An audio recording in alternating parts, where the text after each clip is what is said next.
She kissed me on the cheek that morning, same as always before heading out on a trip. Same suitcase. Same perfume. Same old, I'll call you tonight. And just like that, she was gone. What she didn't realize. That moment, standing in our hallway, was the last time she'd ever see me in that house. I didn't yell. Didn't cry. Didn't even tell her I knew. I just grabbed my stuff, shut the door quietly behind me, and vanished. No explanation. No goodbye note. Just silence. You're probably wondering, why?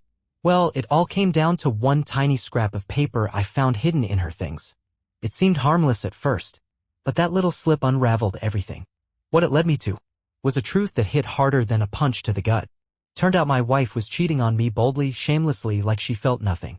8 months down the line, she tracked me down. But by then, things had changed. I had someone new beside me. Diesel Road Shotgun, my loyal mutt. And I was living a life that didn't include her anymore. She begged me for another shot, but I didn't give her what she wanted. I gave her something else. But we'll get to that later. Right now, let's rewind. If you'd asked me a year ago how life was going, I would have told you it was steady. Simple.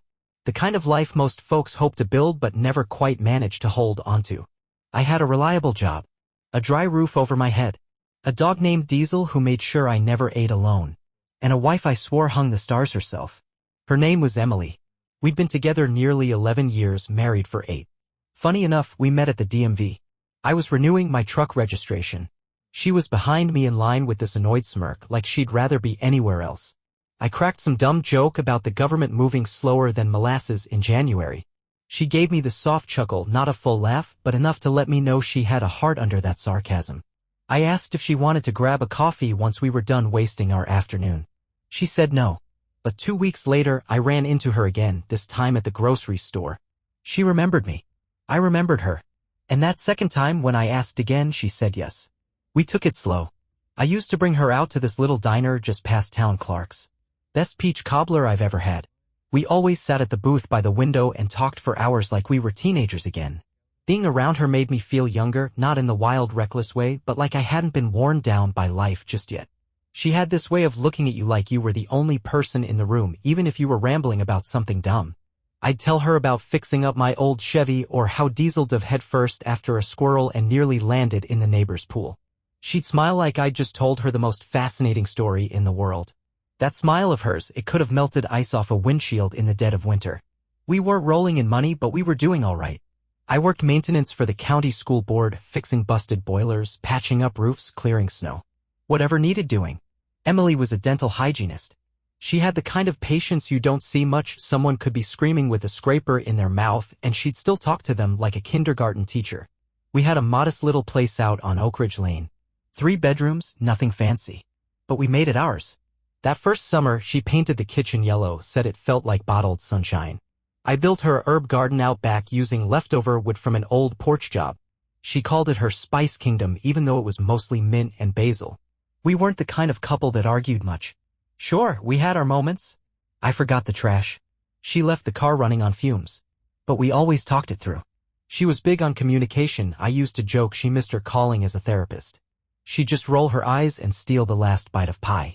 I didn't just think we were happy. I knew we were. Not in some social media fairy tale kind of way. We had rhythm. Comfort. That quiet understanding you only get when you've built something together, brick by brick. Sometimes I'd watch her brush her hair or fold laundry and I'd feel this deep calm, like I was exactly where I was supposed to be. We made plans. Talked about heading out west, maybe Montana. She wanted to see the Rockies. I just wanted to see her face when she saw them. We'd even talked about having kids, hadn't taken the leap yet, but the idea was there. She always said we had time. And I believed her. It wasn't perfect. Life never is. But it was honest. Solid. I thought we had each other's backs, no matter what. So yeah, things were good. Or so I believed. It was a Thursday evening, just past 8. I remember because I just cracked open a cold beer and started flipping through channels. Emily came in and said she was heading up early to read one of her crime novels, probably. She did that sometimes, like to wind down before bed. I stayed downstairs a bit longer, half watching some documentary on trains. Might sound boring to most, but I found it kind of soothing. Eventually, I made my way upstairs to see if she wanted some tea. She was already in bed, nose in a hardcover blanket pulled up under her chin. When I walked in, she gave me that warm smile, the one that used to make me feel like everything was right with the world. I asked if she needed anything and she just gave my hand a squeeze and said no. I went to brush my teeth and by the time I came out, she was turned over, book closed, light off. Fastest I'd seen her fall asleep in weeks. I figured she must have been extra tired. The next morning, she was up earlier than usual. She said she had some meeting with a rep at work and wanted to get a jump on the day. Gave me a quick kiss on the cheek, grabbed her travel mug, and headed out. Nothing seemed off. Not then. I went about my morning, fed Diesel, made some toast. Then I figured I'd try and find that library book I swore I'd left in the bedroom. Wasn't in any kind of rush. Just poking around. But what I found while I was looking, that's where everything began to unravel. I noticed one of her paperbacks sitting on the nightstand, nothing unusual. I picked it up, thinking maybe she'd tucked my library book underneath by mistake. But when I lifted it, something slipped out from between the pages and floated to the floor like a feather. It was a receipt. Didn't think twice at first, figured it was just for gas or groceries, maybe lunch. But then I read the heading, Silver Birch Lodge. A boutique hotel about 30 minutes outside of town, near the lake. I'd heard of it before. Folks usually book it for anniversaries, girls' trips, that kind of thing. Emily and I had never been there. Hell, we'd never even talked about going. The date printed on the receipt stopped me cold. It was from a Tuesday, just a little over 10 days earlier. The same Tuesday she told me she had a late staff meeting and dinner with coworkers. She'd gotten home around 10 that night, said they lost track of time. I hadn't questioned it until now. The receipt listed 2 glasses of House Merlot and a deluxe room with 1 queen bed. But what really twisted my stomach was the name at the bottom, Ryan M. Steele, host. Ryan? I didn't know any Ryan. She'd never mentioned anyone by that name. Still, I tried to reason with myself. Maybe it was some kind of billing mistake. Maybe she'd paid for someone else or used her card to help a friend. Maybe it wasn't what it looked like. But I folded that little slip of paper and slid it into my back pocket anyway. Just in case. That night, she came home like nothing had changed. We had dinner, meatloaf, green beans, and curled up on the couch to watch some old comedy. She laughed in all the usual places, held my hand during the credits, and kissed me on the cheek before heading up to bed. The whole time, that receipt sat in my pocket like a hot coal. The next morning, I brought it up. Kept my tone light, like it was no big deal. Told her I found it while looking for my book, waving it around casually. She froze just for a blink, but I caught it. Then she let out a forced little laugh and said, "Oh, that? That was from a team thing for one of the assistants' birthdays." She rattled off the rest fast, said she used her card for the room, split the cost later, and the wine was just for a toast. Said Ryan was the rep they'd been meeting with. Claimed the hotel probably put his name on it because he booked it. She sounded rehearsed, like she'd practiced it in the mirror. I smiled. Nodded. Even told her it made sense. She kissed my cheek and walked out the door like it was any other day. But something inside me twisted, not because of what she said, but because of how quickly she had that answer locked and loaded. That wasn't the Emily I knew. She used to speak slow, thoughtful, always picking the right words. This felt like a cover-up. A patch slapped on something that was already falling apart. That night, I couldn't eat. Just sat out back with Diesel watching the sky fade from gold to purple. Something didn't sit right. It was like hearing a strange clunk in your truck. You tell yourself it's nothing, but deep down, you know you'll be broken down on the shoulder before long. The next morning, I called Clay. We'd known each other since high school, shop class buddies, fishing partners, fence fixers, porch philosophers. He'd been the best man at my wedding. Not the type to panic or gossip, just solid, steady Clay. I told him everything about the receipt. He didn't interrupt, just listened. When I finished, he cleared his throat and asked, "You want to know the truth?" I nodded even though he couldn't see me. "Then let's do this right," he said. "No yelling, no jumping to conclusions. We'll figure it out together." And just like that, the first domino fell. I didn't realize it at the time, but that moment set everything in motion. Something had shifted. In her. In us. I couldn't shake the feeling that the woman I used to dance with in the kitchen and share burnt pancakes with wasn't telling me the whole story anymore. Clay's calm made it easier to go through with it. No drama, no theatrics, just 2 old friends trying to make sense of a gut feeling that wouldn't go away. We didn't have a high-tech plan or spy gear. Clay just had an old F-150 with tinted windows and an engine quiet enough for sneaking around. That first evening, we parked a block away from her work. Windows down, sipping cheap gas station coffee, waiting. She came out around 5:20, right on time. Smiling, chatting with coworkers, purse over her shoulder. She looked normal. Like nothing was wrong. And that's what hurt the most. I kept telling myself maybe I was wrong. Maybe she had used her card for someone else. Maybe Ryan really was just a rep. Maybe I was chasing shadows. But I couldn't forget how fast she had that story ready. How she couldn't look me in the eye when she told it. That first week, she went straight home 3 days in a row. One day she hit Target. Another day, her sister's place. Nothing suspicious. Then Clay pointed something out. Every Thursday, she stayed out late. Not crazy late, just long enough to raise a question. She claimed it was work stuff, meetings, dinners with reps. But her shift ended at 5. Who schedules dinner with a rep 2 hours after closing? The second Thursday, we followed again. She left work right on time, pulled out of the lot like clockwork. Only this time, she turned left instead of right. Clay raised an eyebrow and we followed at a distance. She headed down Route 17, long, quiet stretch. A few trees, rundown motels, a couple old diners. Then she turned into a hotel lot. Not Silver Birch Lodge like we expected. No, this was a place called Maple Hollow Inn, smaller, tucked away, barely noticeable unless you were really looking. Clay stared for a second, then said it plain and cold. She changed the play. And in that moment I knew this wasn't just a mistake. She was hiding something. And I was about to find out what. Clay muttered, she knows Silver Birch Lodge is too recognizable. Probably doesn't want to take the chance again. And that made sense, which somehow made it even worse. She wasn't being careless. She was adapting. Calculating. That cold precision hit me harder than anything else.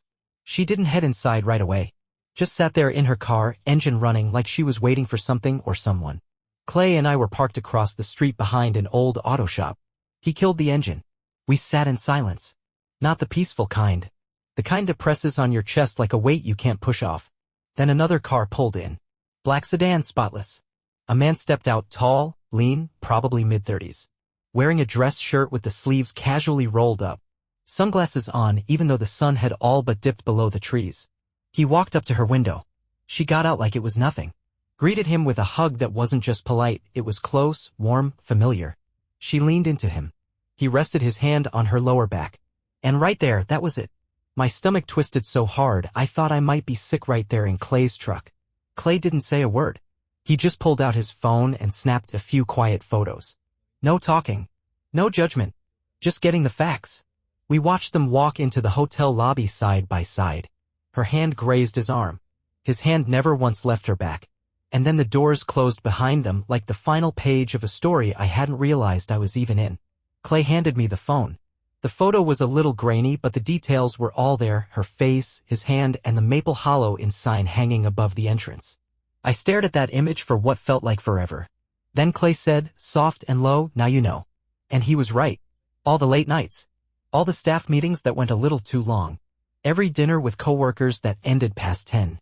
It all unraveled in my mind like a sweater coming apart at the seams. All those small holes in her story suddenly lined up, shaping something I didn't want to see but couldn't unsee now. We didn't hang around much longer. Clay started the engine. I told him to just take me home. Didn't feel like talking. And Clay, being Clay, didn't push.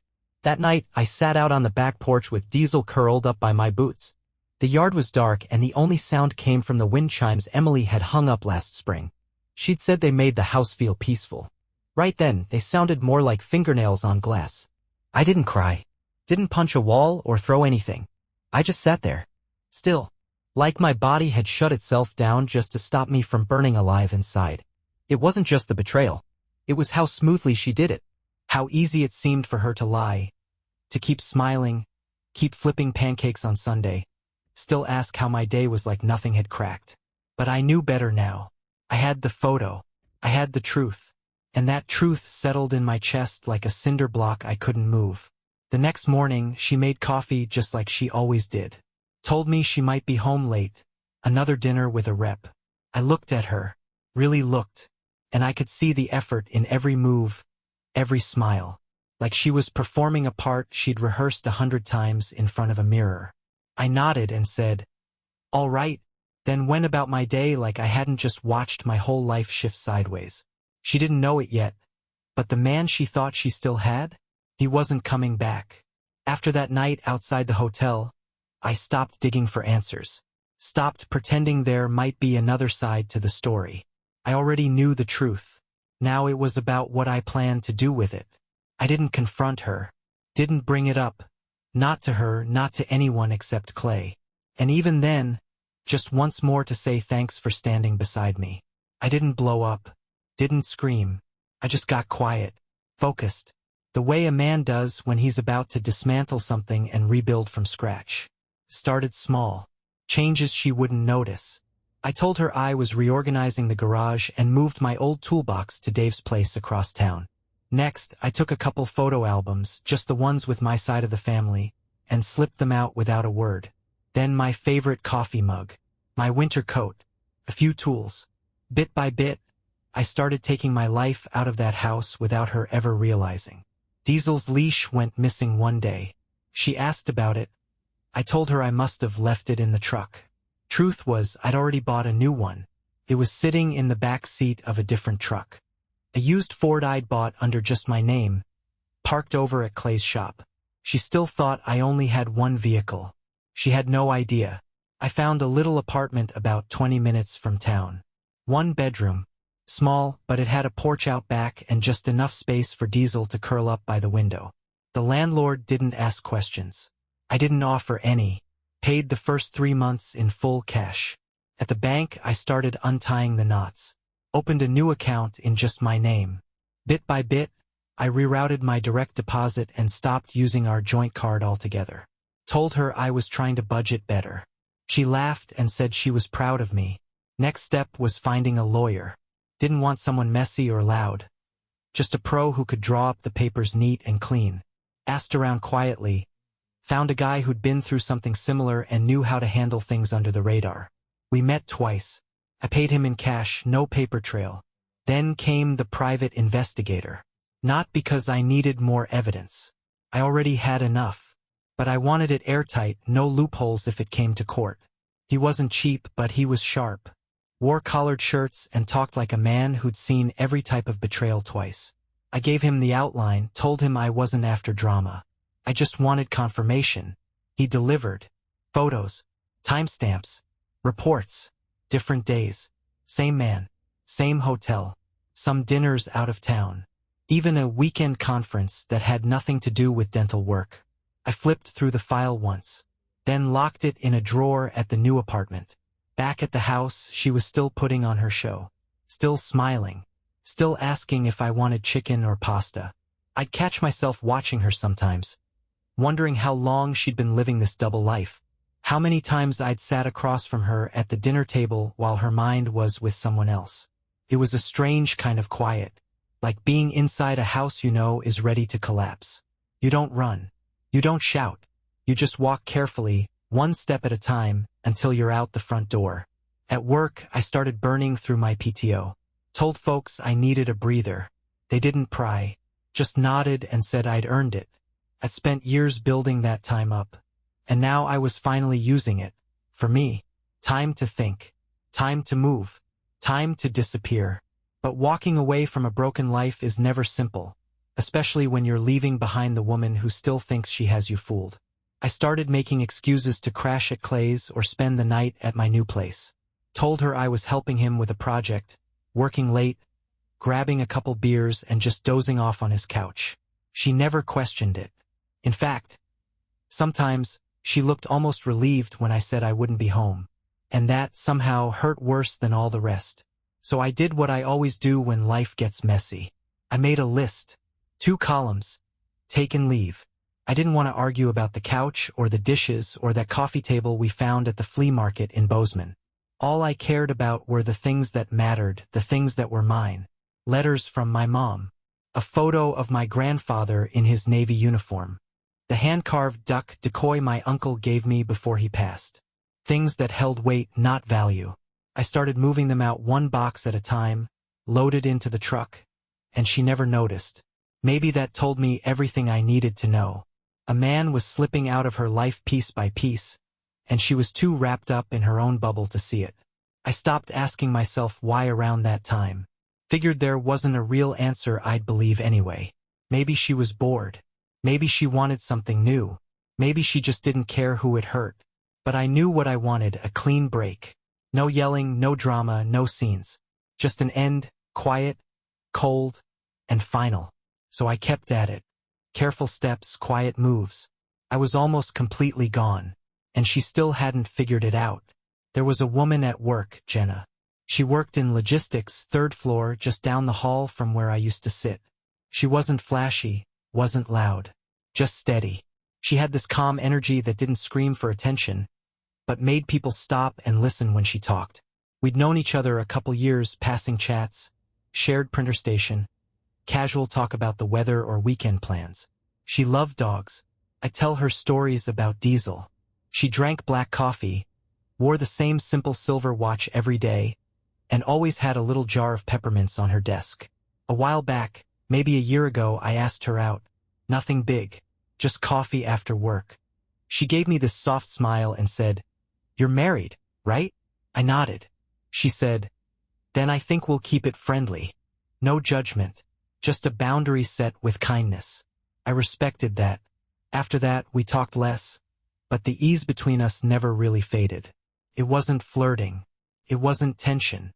It was just mutual understanding. She never asked about my personal life, and I didn't bring it up. She stayed in her lane, and I stayed in mine.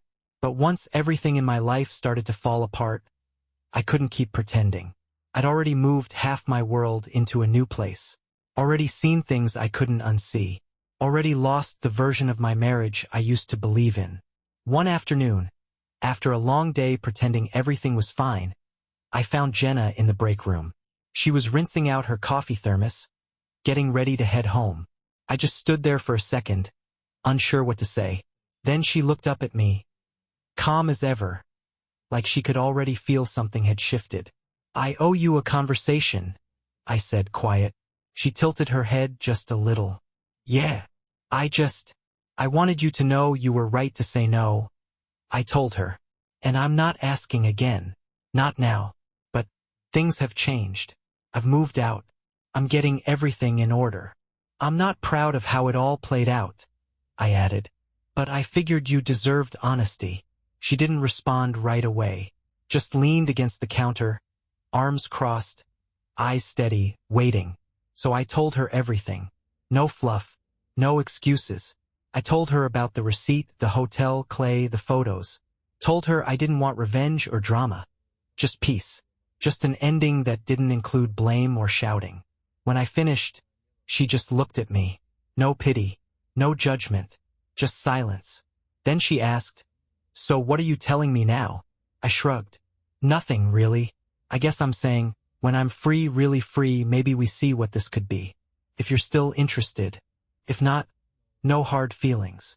She stared at the floor for a second, then looked me in the eye and said, "Call me when the past is behind you." That was it. No tearful goodbye. No lingering hugs. Just a clean, honest answer. I nodded, thanked her, and left. After that, I stayed even quieter. Didn't linger around her desk. Didn't send friendly check-ins. I had what I needed now. Hope. Something ahead of me that wasn't stained by lies. I went back to my quiet little world. Finished packing. Finalized everything with the lawyer. Told work I'd be taking extended leave. Just me and Diesel day by day. But every now and then, I'd catch myself thinking about her. Wondering what her kitchen looked like. How she took her eggs in the morning. If she liked rainy Sundays or folded laundry with music playing in the background. Not like I was daydreaming. More like I was realizing just how much of my marriage had become routine. Motion without meaning. With Jenna, I didn't know all those things yet. And that was the point. There was still more to learn. Still something to build. And this time it'd be built on truth. But I wasn't rushing into anything. I wasn't ready yet. I still had one final thing to do. To vanish from that house full of lies. To walk away from a woman who still thought she had me fooled. That moment in the break room, it gave me something I hadn't felt in a long time. Choice. I didn't have a new life yet, not completely. But I wasn't stuck in the old one anymore. I wasn't reacting, I was choosing. Quietly, deliberately, on my own terms. I figured when the dust finally settled, when the past was packed away for good, I'd call her just once, to see if maybe we could start something slow. Something real. But until then, I had work to do. The day Emily left for her business trip felt like any other. It was a Thursday morning in early spring, kind of gray and damp. I was already up when she came downstairs, dragging that little navy suitcase behind her, the wheels clicking across the tile like always. She wore that gray coat she liked. Said it made her feel put together. I watched her pour coffee into her travel mug, adding just enough creamer, like she always did, then tossed her phone charger into her purse in the usual little flurry. She had no idea that while she was heading out for a trip, I was heading out of her life for good. Uber'll be here in 3, she said, eyes still on her phone. I sat at the kitchen table, nodded once. Have a safe trip. She glanced over, gave me that familiar smile, the kind I'd seen 1,000 times before, back when I still thought it meant something. Then she leaned in, kissed me on the cheek, and said, I'll call you tonight. All right, I replied, keeping my voice calm, steady. She opened the door and stepped outside without another word. Didn't even look back. I waited at the window until the car pulled away from the driveway. Watched it roll down the street, smaller with each second, until it vanished around the bend. Just like that, she was gone. Off to whatever conference or meeting was on the calendar, probably booked with travel points we'd saved up together. I didn't care anymore. Not even a little. I stood still for a moment, letting the silence settle around me. Then I shut the door, walked upstairs, and got to work. There wasn't much left to pack. I'd been doing this for weeks, quiet evenings, sneaking bits of my life out one coffee mug at a time. But the final sweep needed care. I wasn't leaving behind so much as a toothbrush. I started in the bedroom. Opened my dresser drawers, already empty except for one black sock, worn thin at the heel. I tossed it into the last duffel bag. The closet on my side was bare. No boots. No jackets. Even the hangers were gone, taken a few at a time, never noticed. In the bathroom, I checked under the sink. Nothing left but her things. Razor, shaving cream, even the Tylenol gone. I didn't touch her side. She could keep it all. Downstairs, I swept the last of my books into a box. Took the old photo of my dad off the shelf and wrapped it in a towel. Diesel's food bowl was the final thing I packed. Set it carefully in the truck bed, then turned around and gave the house one last look from the driveway. You wouldn't know I ever lived there. No jacket on the hook. No muddy boots by the back door. No pocketful of receipts dumped on the kitchen counter. It was like I'd never existed in that space. I didn't leave a note. Didn't leave anything. Anything I could have said would have felt small. Unnecessary. She didn't deserve a goodbye, not after all the quiet nights she slipped away without a single thought. At the new place, everything was waiting. Jenna wasn't there. This wasn't about running into someone else's arms. This was about walking away from something broken and taking peace with me. I let Diesel out into the small backyard and watched him sniff around like he was exploring a brand new planet. In a way, we both were. Inside, I opened the last duffel and started putting things in place. Clean towels. Familiar flannel shirts. Coffee pot humming gently on the counter. I stood in the middle of the room, letting the stillness wrap around me.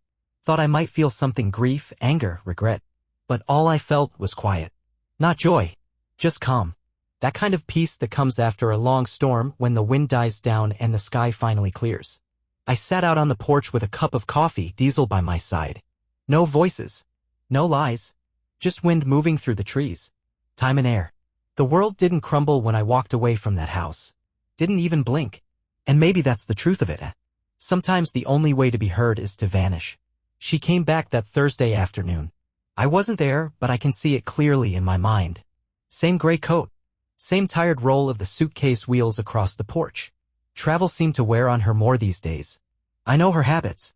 She'd have unlocked the door with her left hand, phone in her right.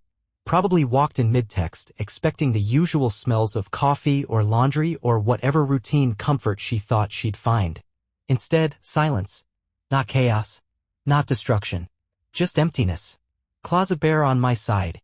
Drawers empty. No boots. No shirts. No leash hanging by the door. Gone. She probably walked into the kitchen next, looked for my coffee mug where it used to sit every morning. Opened the fridge, found not a single leftover, not even the cold sausage patty I'd always forget to eat. Even the Wi-Fi was dead. I canceled the account the day before. She probably reset the router a few times before realizing. It wasn't a glitch, just silence. That evening, the first call came in. Straight to voicemail. Then another. And another. I didn't block her. Just didn't pick up. There was nothing left to say. After the third call, she stopped leaving messages. The text started instead. Hey, where are you? Then, did something happen? Then, sharper. Can you just call me, please? I didn't respond. The next day she texted Clay. He didn't reply either. Then she tried my brother. He called me first, asking what he should say. Nothing, I told him. Just say you don't know. Which was technically true. He didn't know where I was. No one did but Clay. And I liked it that way. She called my job next. They told her I'd taken my vacation time, and that I'd officially resigned the following Thursday. No forwarding number. No explanation. I imagine that's when the panic finally set in. She probably checked the joint bank account next. Found it empty. Closed. I cleared it out weeks before, little by little, just like everything else. The silence I left behind? That was the point. It wasn't about revenge. Wasn't some cold punishment. I just didn't owe her a finale. Not after months of lies, secret nights, and smooth rehearsals. She made her choices. I made mine. And now, for the first time in years, I was off her radar completely. She didn't find me right away. At first, I think she assumed I'd come crawling back. Maybe she expected a dramatic confrontation, a bitter voicemail, a final fight. But I left her nothing. Nothing to return to. Nothing to hold on to. Weeks passed. Then months. The calls slowed down. Eventually stopped. My brother mentioned she came by once. Said she stood on his porch, looking lost. He told her straight. Hadn't seen me, didn't know where I was. And he wasn't lying. I made sure no one could follow the trail. Everything in my name now, private, quiet, untouchable. Because when you truly leave, you don't slam the door. You just don't open it again. New apartment. New phone number. New bank accounts. Even Diesel had a new tag with a different address on it. But she kept looking. I know that now. She must have worked her way through every contact she had. Friends, cousins, old coworkers. Some probably felt bad for her. But others, like Clay, knew better and kept their mouths shut. Meanwhile, I was living a quiet, steady life with Diesel, figuring things out with Jenna the way we agreed to, slow and simple. No pressure. Just two people starting fresh, one honest step at a time. And then, 6 months in, a crack formed in the wall I'd built. It happened at her job. One of the reception girls, probably just trying to be friendly, walked up to her during lunch.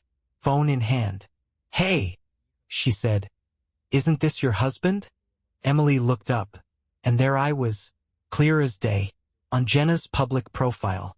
We were standing together on a hiking trail out at Copper Hill Trail, arms around each other. Diesel, ranger now, planted between us, tongue out, looking like he owned the woods. Sunlight behind us, my arm around Jenna's shoulder, hers around my waist. The caption said, "Grateful every day for second chances." That was all it took. She asked the girl, "Who is that?" The receptionist shrugged. "Jenna. I think she used to work with your husband? Real quiet. Left a while back. Pretty sure she's seeing someone now. I think it's him." That was enough. She didn't cause a scene, at least that's what I was told later. Just nodded and returned to her desk. Calm on the outside. But something inside must have cracked wide open. That was the moment it all clicked. She remembered Jenna. Of course she did. Worked in the same building as me. Probably never gave her a second thought. Just another quiet office girl. But now she had a name, a face, and a profile. And I was in it. She didn't follow Jenna's account. That would have been too obvious. Instead, she watched. Checked it every day. Maybe twice a day. Maybe more. Silent. Obsessive. And slowly, the story unfolded. There was a picture of me and Jenna at a food truck by the lake, holding baskets of fries. Another one at a Harvest Grove festival. Me holding a string of tickets, half smiling like I had nowhere else to be. Then a photo of Jenna barefoot in the kitchen, apron on, me behind her flipping pancakes while Ranger begged at our feet. Every photo told a story. One she didn't get to be part of. One she never saw coming. Then came the picture that gave her everything she needed. Just Jenna, holding a takeout coffee cup in front of a brick building with glass doors. Smiling, brushing her hair behind one ear. The caption read, "First day at the new job, nervous but excited." The building used to be an insurance office. Her old office. She knew it too well. I imagine she stared at that photo for a long time. And then, she made her move. She waited. Not just once. I'm guessing she camped out across the street for a few days, pretending to run errands, sipping coffee from the cafe, watching, until she finally saw what she was looking for. Me. I pulled up in the truck, windows down, radio low. Ranger riding shotgun, tongue out, ears flapping in the breeze. Jenna came out the front doors. She looked tired but happy. Saw me and smiled like she always did. Got in the truck. Leaned over. Kissed my cheek. We pulled out and headed home. She followed us. Quiet. Cautious. Kept just enough distance. I had no idea she was behind us. She was always good at hiding, just not good at staying hidden. That day she saw it all. Where we lived. The little porch with the new wind chimes. My truck in the driveway.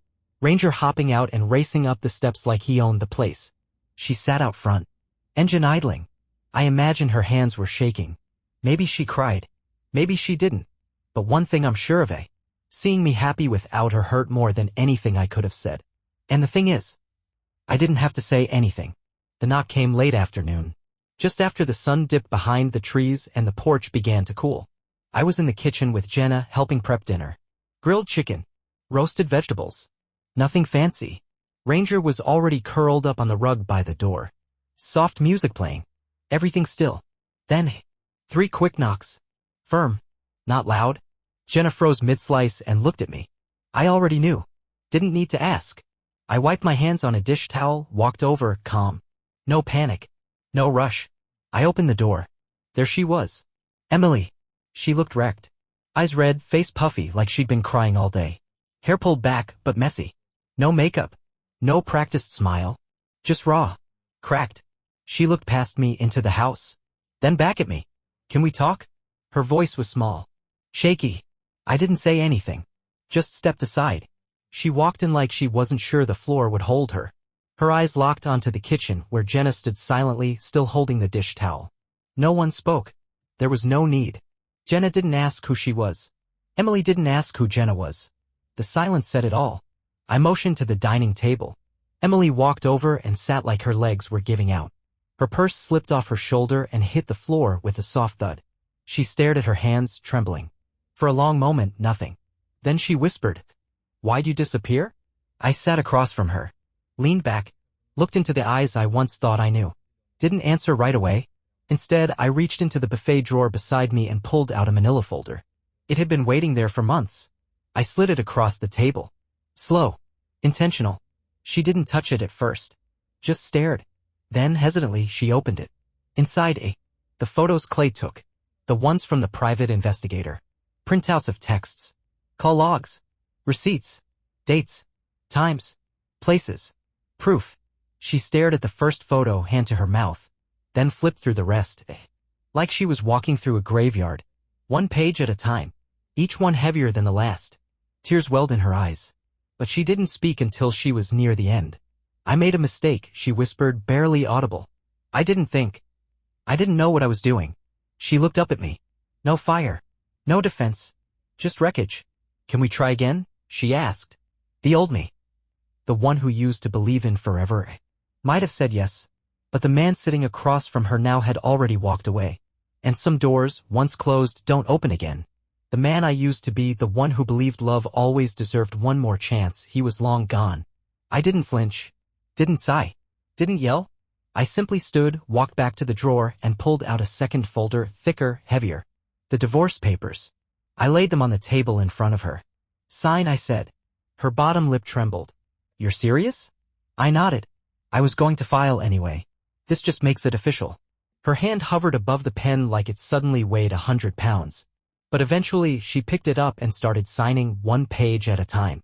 At first, her signature was steady like muscle memory. By the last page, it barely looked like her name anymore.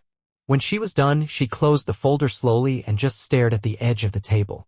"I thought you'd be angry," she murmured. I said. For a long time. Then I got tired. And then I got free. She looked toward the kitchen where Jenna had quietly gone back to slicing vegetables. Her eyes lingered there a second too long. "She's the one from the photos," she said. "She is." She nodded once, slow, resigned, like something inside her finally settled. "I don't blame you," she whispered. I didn't ask you to, I replied. Eventually, she stood up, gathered her purse, and glanced around the house one final time. Her eyes paused on the wind chimes outside the window. Then on Ranger, curled up by the door, tail flicking in his sleep. She looked back at me. Goodbye, she said. Then she turned and walked out the same door she'd entered through, slow, quiet. I watched her go. Didn't follow. Didn't call her name. Didn't feel the need to explain anything. Because the truth was, she had left long before I ever did. I had just finally caught up. Everything came together faster than I expected. The court didn't waste any time. The PI's report, the photos, the dates, the story told itself. She didn't contest anything. Just sat there in the courtroom, eyes down, while her lawyer did all the talking. I kept the house. My name was on the deed. Kept the truck too, fully paid off, clean title, just like my record. The savings stayed with me. She got her car and a single box of belongings I'd left neatly stacked in the garage. Some clothes, a few books, kitchen stuff. She never came back for it. There was no alimony. No drawn-out dispute. The judge's words were simple. Actions have consequences. She nodded. Didn't say a word. Things unraveled fast after that on her side. Her parents found out. Strict, old-school folks. Not for me, I'd never call them. But someone must have. Maybe her sister. Maybe a friend. Word was they were furious. Her dad told her not to bother coming around for the holidays. Her mom said she was ashamed. I didn't take joy in hearing that. But I'd be lying if I said it didn't feel complete. Like a weight had finally slid off my back. Then came her job. Office politics are a funny thing. People pretend not to judge, not to talk. But they always do. Especially when the guy she'd been sneaking around with was tied to a vendor they worked with. OPS pulled her in. Didn't fire her outright. Just told her it'd be better if she resigned quietly. So she did. The photos never went public. But in a Porter, Montana, whispers move faster than the wind. People stop meeting your eyes. Invitations stop arriving. The shine fades. She ended up in a small studio apartment on the edge of town. One of those places with beige walls and a single window that faced the back of a gas station. I drove by once. Didn't stop. Just wanted to see where she landed. There was a dusty potted plant in the window and a dented sedan in the lot. That's how I knew she was surviving, but just barely. Last I heard, she was working part-time at a cafe near Union Station District, pouring coffee for people on their way to better places. As for me, I've got peace. I've got Ranger, who still waits by the door every evening like it's the highlight of his day. Maybe it is. Maybe it's mine too. Jenna's still in my life. We kept our promise to take things slow. No pressure. Just quiet mornings with coffee. Music on the weekends. Walks through the park when the leaves begin to turn. She looks at me like I matter. Like I'm not a mistake or a second choice. She listens when I talk. And not just to hear, she hears me. That's rare. These days I start my mornings early. Hit the gym, clear my head. Some days I just walk laps and stretch. Other days I lift until my arms feel like they're on fire. Either way, it feels good. Feels real. Nights end with laughter. Sometimes with Jenna. Sometimes just a dumb sitcom, a bowl of popcorn, and Ranger snoring beside me on the couch. But it's mine. All of it. And the best part? I never had to raise my voice. Not once. Sometimes. Silence says more than shouting ever could. Share your thoughts in the comments. Was the silence more powerful than confrontation? If you felt something, hit that subscribe button and stick around for more stories like this. Thanks for listening.